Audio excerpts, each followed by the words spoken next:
Hello and welcome to Get Yourself Optimized. I'm your host, Stephan Spencer, and it's my distinct pleasure to have Dr. Edward Hallowell as a guest today. He is a board certified child and adult psychiatrist and world leading authority on ADHD.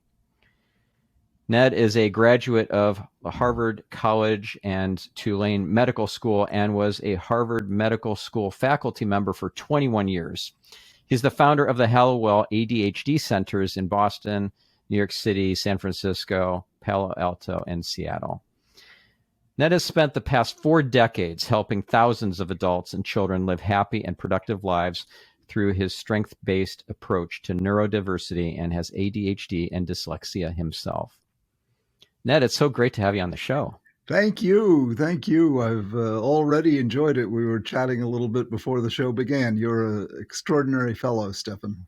Oh, well, so are you. And what an exciting and amazing episode this is going to be. I know it because ADD, ADHD are these labels that end up bringing us down and not helping us when we could actually treat this as a superpower and work towards making the world a better place through these abilities that we've been given. So I'd love to, first of all, for our listener or viewer, differentiate ADHD and ADD. Well, I'd really like to get rid of both terms, but I'll tell you just because they're out there what they each refer to. ADHD stands for Attention Deficit Hyperactivity Disorder. Technically, there is no such thing as ADD any longer. That's what it was called originally when I learned about it in 1981. But then they stuck the H in, so they got rid of ADD. So ADHD has 2 subtypes. There's ADHD primarily inattentive, which means ADHD without the H, the old ADD. And then there's ADHD combined type, which means ADHD with the H. So you're hyperactive as well as inattentive. Now, forget about it. Now that I've told you that, you need to know about it because that's in the literature, it's in the magazines, it's in the books. But in reality, it's a terrible term. Yeah. Those of us like me who have this condition do not suffer from a deficit of attention. Quite the opposite. We have an abundance of attention. I've got more attention than I know what to do with, and that's the issue. How do you control it? And so we have this abundance of attention, and we're challenged to control it. And I sum that up with an analogy. I say it's like we've got a Ferrari engine for a brain. We've got an incredibly powerful imagination. It's like a runaway brain. We have a Ferrari engine for a brain with bicycle brakes. Mm-hmm. And so our challenge is to learn how to control the power of our mind. And while we're growing up, if we get the right kind of guidance and help, that happens, and we learn how to bring it under control over time. If we don't get the right kind of help, which unfortunately most kids don't get, if we get told to be quiet, sit still, and we get punished when we come up with new ideas, then we develop the real disabilities, which are shame and fear and believing you're defective, that you have a deficit disorder, and so on and so forth. That's what ruins people. I mean, that's the prison population, the addicted population, the unemployed, the marginalized, the multiply divorced, the people who are, not able to make of themselves what their natural inborn talents would have them make.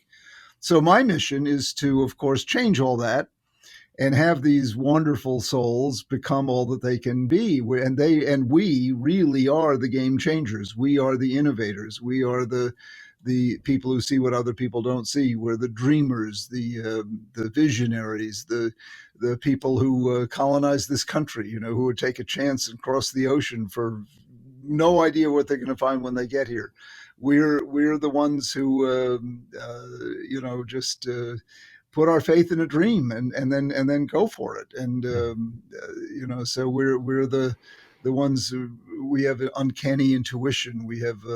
We're driven by a desire to be free and a desire to create. We're the natural entrepreneurs. We are the serial entrepreneurs, and we're very mission driven. So it's not so much the desire to get money as it is the desire to grow things, to make things happen. Now that often ends up in getting money, but it's mainly this tremendous desire to grow and develop and improve the world. And again, begins with our imagination, which is copious. And then we imagine, how something could be. And then we set about trying to make that happen. And that's usually the story of our lives. Yep. Thoughts into things. Yeah. And so to call it a disorder is a huge mistake. And so I think of it as a trait that if managed well, indeed does become a superpower. And sorry about that noise. They're building something in here. But if it's not managed right, it can cause big problems. And that's why it's worth it to find out if you've got it or not. Yeah. Well, it's a total disservice to people to put a label on them that's a disorder. And it really is, like I mentioned briefly before, a superpower. And that Ferrari engine with bicycle brakes is it's a great way to convey that to somebody. Now, here's another way of conveying this power, the superpower. And I learned this from my friend Amy Africa. She's a usability expert, and she has brain researchers who work for her in brain research labs and so forth. And she told me about what are called spotters. So back in prehistoric times, when there were hunters and gatherers, there was a third type, and they were called spotters, and they kept the tribe alive. They'd be first to notice that the food supply, the herd is on the move.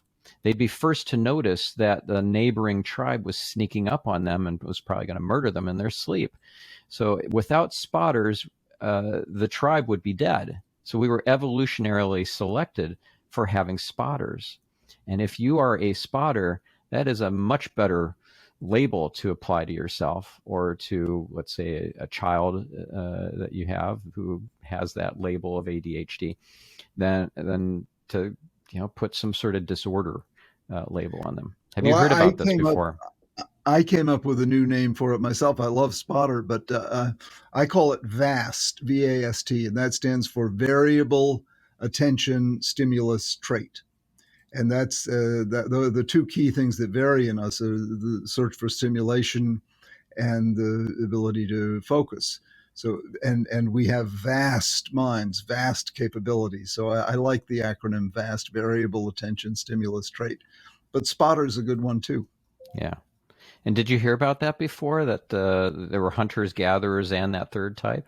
No, I didn't know about the third type. I certainly knew about hunters and gatherers. And in fact, Tom Hartman has a whole theory about ADD, and he summarized it, hunters in a farmer's world. And he says we ADHDers are the hunters, and we're expected to behave like farmers, which we're not. Yeah, but I do believe that this is a distinct type. Right, that I don't feel so much as like a hunter as a spotter. Like I am a machine at being able to, or like a supercomputer, being able to identify patterns. So the pattern recognition, and then utilize or apply those patterns for my and others' benefits.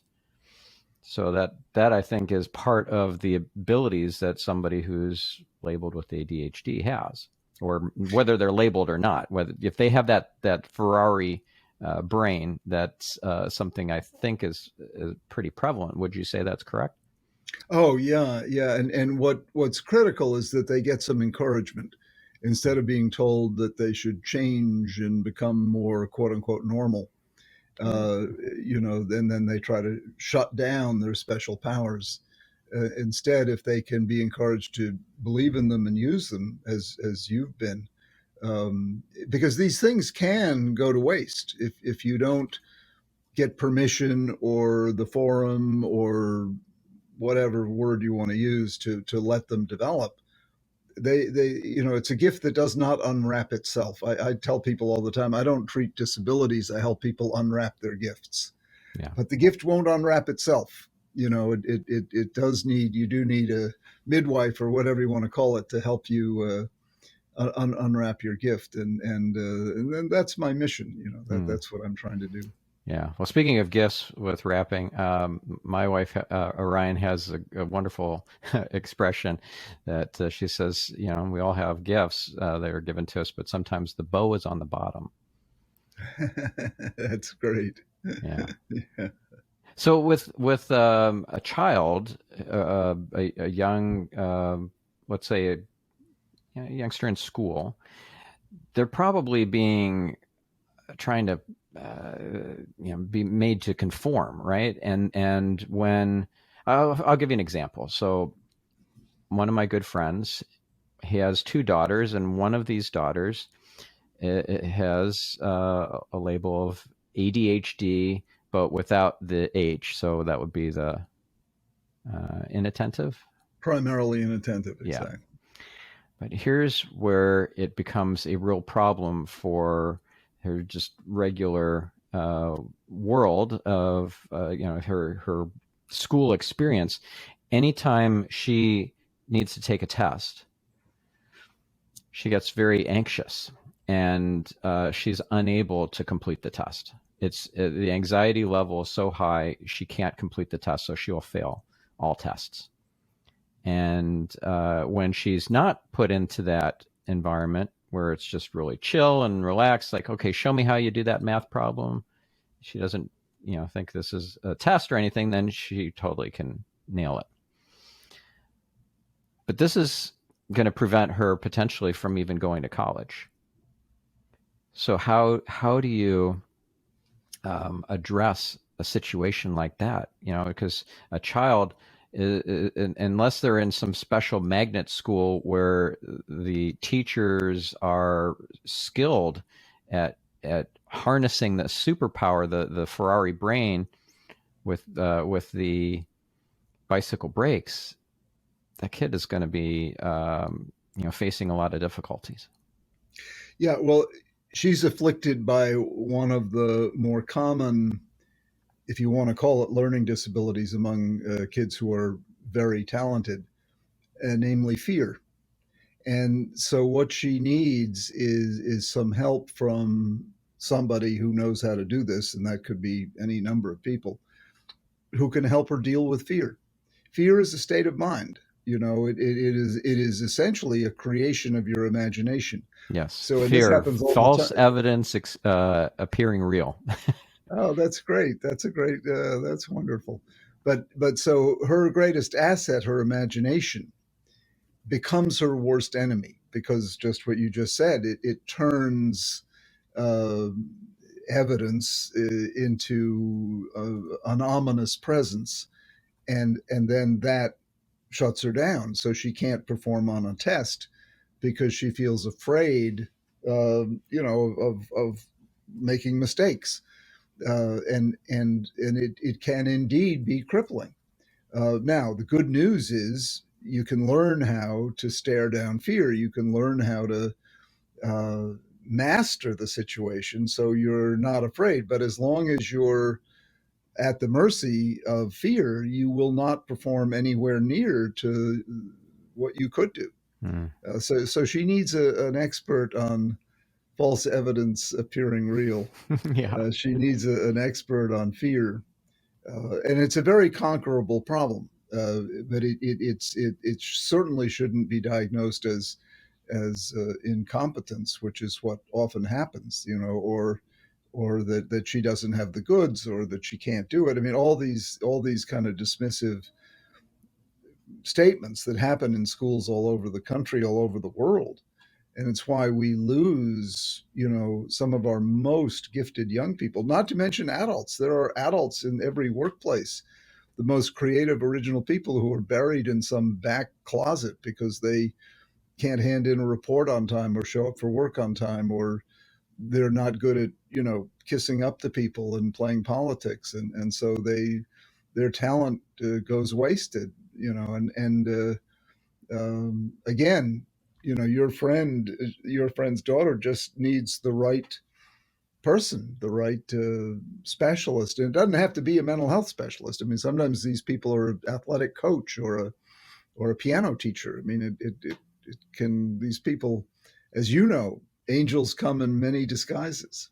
Yeah, so true. So true. So did that happen to you? Did you have an angel show up for you when you were growing up or when you were in your early adulthood and facing challenges from the. Well, let me tell you about the first angel, and one of the many reasons I believe in angels and God. Hmm. When I was when I was 6 years old, I was growing up in a little town on Cape Cod called Chatham, and I showed up for first grade, and this was a small back then in 1955. Chatham now it's become a metropolis, but back then it was a town of about 3 or 4 thousand people. And in the summer it would become 30,000 because it was, a beautiful town. But anyway, so there I am showing up for first grade, and I'm supposed to do what everyone's supposed to do in first grade, which is learn to read. Well, and then we'd be sitting at these little round tables, taking turns reading "See Spot Run, Run, Run, Run," and come to be my turn, I couldn't do it. I didn't get phonics. I couldn't figure out how to sound out, match the letter A with the sound ah and the letter B with the sound buh. I didn't get it. My brain didn't compute. I couldn't latch onto that. Well, back then in the 1950s, in little towns like Chatham around the country, if you couldn't learn to read, if you couldn't get phonics, and you were trying, September, October, November, you couldn't get it, uh, your diagnosis was that you were stupid. They didn't have learning specialists. So, your diagnosis was pretty obvious. You're stupid. And your treatment plan was to try harder. And they would induce you to try harder by punishing you, shaming you, humiliating you. Dunce cap, stand in the corner. They actually spanked some kids to try to make them try harder. And if that didn't work, well, your diagnosis was you were very stupid, and your future would be becoming a fisherman or something. And there were a lot of fishermen in Chatham. In fact, it was sometimes called a drinking town with a fishing problem. And Oh but boy. but I was lucky. I had a first grade teacher who knew there was more to little boys and girls who couldn't learn to read than their being stupid. Now, she had no formal training in reading that I know of, except she'd been teaching first grade for about 75 years. I mean, she was an old pro. Her name was Mrs. Eldridge. And what would she do? Well, at reading period, uh, she would come and sit down next to me. Now, she was a very short lady, very, very plump. And when she'd come over to sit down next to me, it was back when old ladies used to wear a lot of powder, so she'd sort of arrive like a sugar donut, sprinkling powder for the two of us in this cloud for us to sit Oh in. my goodness. You know that talcum And was not good. exactly, Not no, good to inhale that. and then she'd put her arm around me, so I'd have her forearm around me and my little head, and then this enormous cushion of a bosom that she'd hug me in next to. And as I would stammer and stutter when it was my turn to read, none of the other kids would laugh at me because I had Mrs. Eldridge sitting next to me. And that was my treatment plan. That was my IEP, if you will, was Mrs. Eldridge's arm. It was Mm. amazing. It was all she could do, but it was all she needed to do. I looked forward to reading period. And that's pretty amazing to take a 6 year old little boy and have him look forward to publicly demonstrating his incompetence. I would stammer, I would stutter, I wouldn't get it, but I didn't mind. And because I had that arm around me, I looked forward to it. And the part of my brain that actually had talent with words was able to begin ever so slowly to inch its way out. Now, by the end of the year, I was still the worst reader in the class, but I was the most enthusiastic student of reading. And that's the key. I instead of disconnecting from learning, I connected to it because of that arm. And that arm has stayed around me ever since. Mrs. Eldridge's arm has stayed around me ever since. It treated the basic learning disability, which is fear. It got rid of fear and replaced it with desire, with curiosity, with whatever natural abilities, my brain has that woman's arm. Now, to this day, I'm a painfully slow reader. I have dyslexia, and it takes me forever to get through a book. My wife says, "I don't know how you know anything. It takes me so long." But I majored in English at Harvard College while doing pre-med and graduated with high honors. So I had to have some capacity to read in order to do that, and then to get through medical school. None of that would have happened had it not been for Mrs. Eldridge. And you ask me my encounters with angels. Well, that was the first one I remember vividly, and her impact on my life. She was not a reading specialist in the formal sense of that term, but oh my goodness, in the informal sense of that term, in the practical sense of that term, she was heaven sent. Yeah. She was sent to me, and to this day, I'm grateful to that short, old, plump lady with just an angel inside of her. Yeah. Yeah. Well, she clearly listened to her intuition and acted on it, right? Intuition, teaching from within.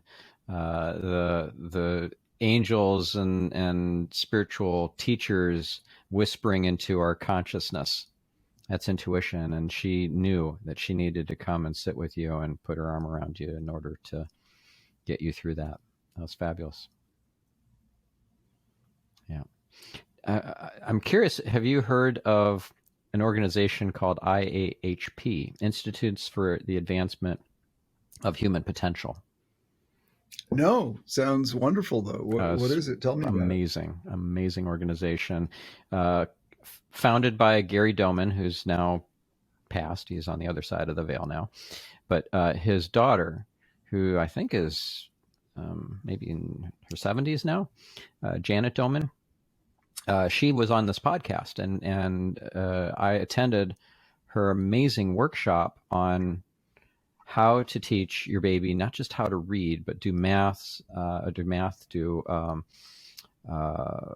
of like speak foreign languages and become a speed learner, all these sorts of things. It was incredible. It was a 40-hour, something like that, online course, normally done in person, but because of the pandemic, it was switched to virtual. And my wife and I attended it last year. And so I've had Janet on my podcast on the show. I've had, and Orion, my wife, has had Janet on as well. I'll include the links in the show notes for those two interviews.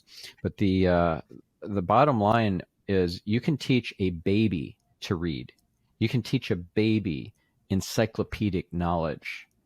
The key is not to test them, because why do you need to test them?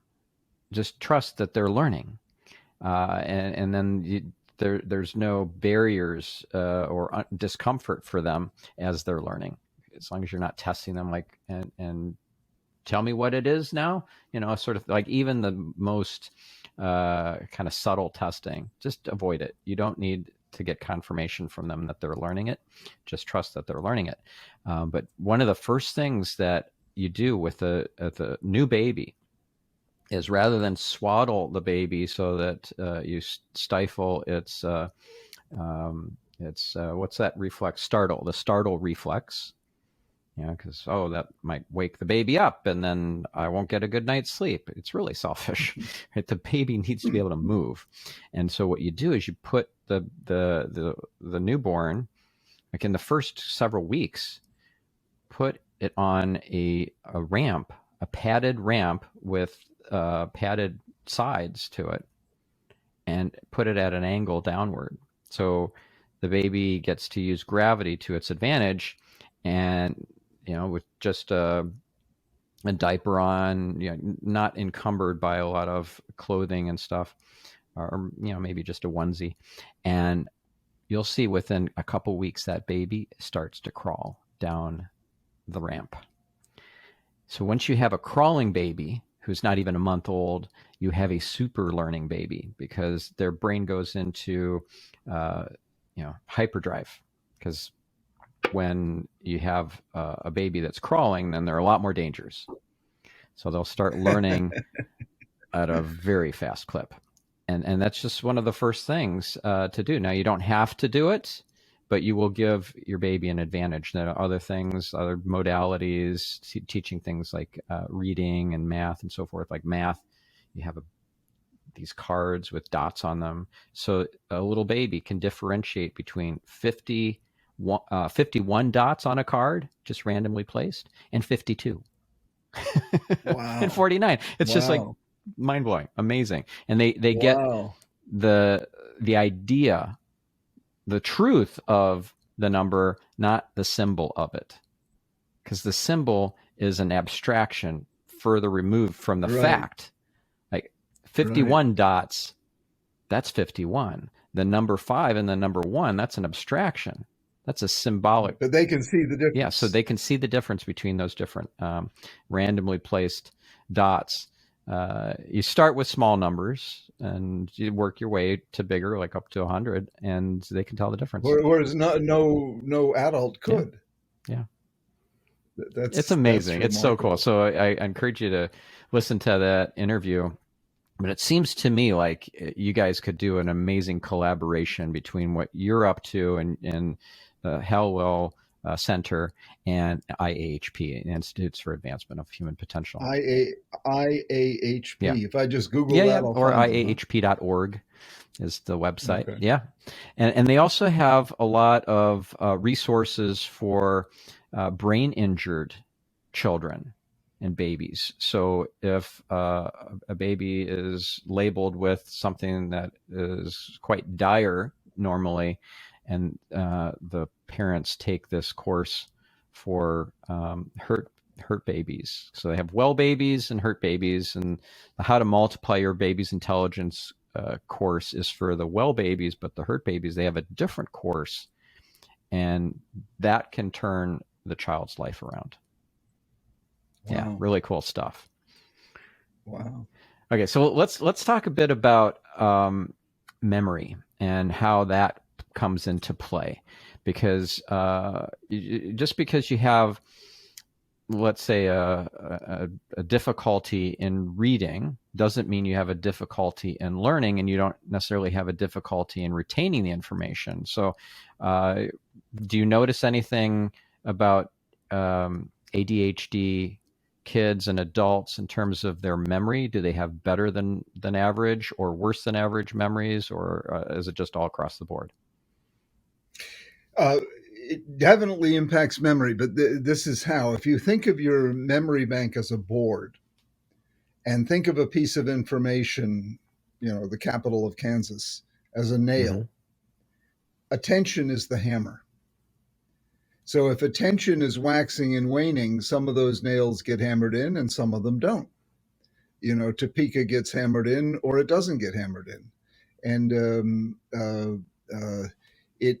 it's really what we mean by studying is sustaining attention over a group of nails, sustaining attention over a bunch of data points and trying to pound them into the memory bank. And again, if your attention is wandering, some of those nails will get hammered in and some won't. Now, it happens that most of us with ADHD have amazing memories, even for things that we weren't focusing on, that we weren't hammering. So it goes a little bit beyond my hammer nail analogy, but that's a good analogy to begin with. Then you're left explaining, why do we remember things we weren't even aware that we were paying attention to, and why do we not remember things that we thought we were paying attention to?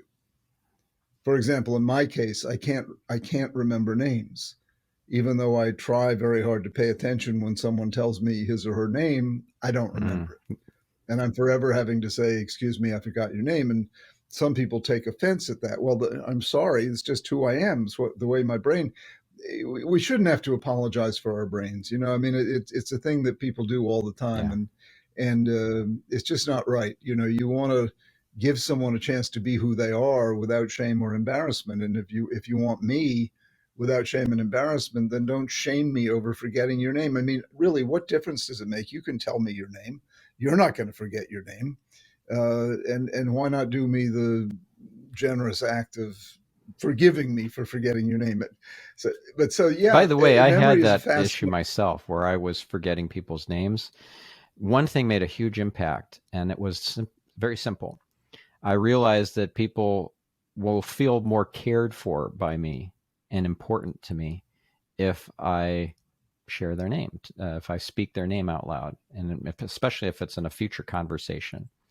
So I can associate like a visual picture of or something related that will help me to remember their name, like a kind of a thing to jog my memory for them. Or I can just don't even need necessarily to do that. I just know that that's a name I want to remember for that person. That's a good trick. You sort of build in a reward for remembering the name. Yeah, That's and, good. and and here's another thing too that blew my mind. I used to think that my memory was getting worse, and that was a self-fulfilling prophecy. So Yes, yes. then my same friend that I mentioned earlier, that the usability expert and with brain research facilities, she told me something else that was fascinating. That there are, I think, 9 different memory gadgets, different parts of our brain that store different kinds of information. So obviously the visual cortex is where we store our visual information, but there's a different part of our brain, a different memory gadget for storing numbers. And I could remember numbers from decades ago. I always had a great memory for numbers. And so I was able to turn around that self-defeating and self-fulfilling prophecy of that my memory is getting worse by realizing the truth is I can actually remember numbers better than most people I know. And that hasn't diminished at all. So then I turned around my kind of blanket statement of my memory was getting worse. And now my memory is amazing. And this was years ago. So I'm now in my 50s, and my memory is still amazing. In fact, I have better access to memory now than I've ever had in my life, and I do believe that it has to do in part with my access to my spiritual teachers, my angels, the other side of the veil. I actually prayed to God one road trip where everyone else was asleep, so I couldn't turn on a podcast or music or anything, and so I'm just there with my own thoughts. But I know now with my abilities that these aren't my thoughts. I'm actually able to communicate with angels and with the Creator Himself and so forth. And I remembered how I had this beautiful experience at the Dave Asprey's 40 Years of Zen program, a week-long program of neurofeedback, very intensive, but it unlocked some memories from my childhood, beautiful memories that I had a lot of challenges. Let's just say I had very abusive caregivers and different times in my childhood. So I blocked a lot of it I'm out. sorry to hear that. That's it. But Sorry to it's hear all that. for Yeah. my highest and best good. I see that now. But I had beautiful memories that unlocked through that 40 Years of Zen program. Well, I realized while I'm Mm. driving for 4 hours, I could just ask for more, and I did, and they came flooding. Like probably 10 times the memories that unlocked during that week-long program in Seattle unlocked just because I prayed for more memories to show up. It was incredible. I don't know if you've ever heard of Wow. that or experienced that yourself. No, but it rings very true. It rings very Yeah. true. I'm so sorry, but I'm coming to Yeah. the end of I the know time I we have do with have you. to wrap up. Yeah. You're a very special man, and I've loved you. You've given me so much even before we went on the air, Yeah.